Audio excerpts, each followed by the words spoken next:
Hey everyone, this is Tim from Your Six Tech. Today in this video, I'm going to show you how to stop spam messages or game invites on your Xbox One account.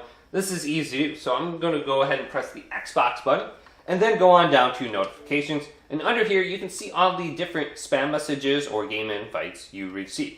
Now, the first thing that you can do is go to the person's name under this menu, and then you can go on down to where it says block. And you can completely block this person, and that should stop them from sending you spam invites. Now, another thing that you could try is tabbing on over to the messages right here, and then go on down to the chat requests.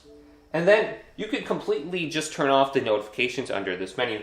So this is from people outside of your friends list, and you won't see any of these messages pop up under your main messages window. So this is turned off. Now if I go to chats, this is where all my friends are located.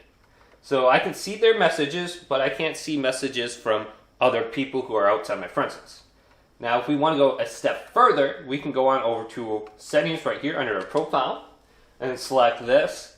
Now go down to account and then go to privacy and online safety under here. Type in your password PIN if you got one. Now let's go to Xbox privacy and then go to view details and customize.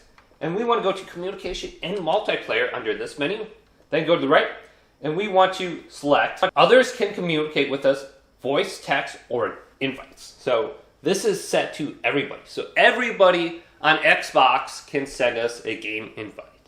We can select this and then we can go to friends specifically. So only our friends can send us messages or game invites, and that will completely stop everything else.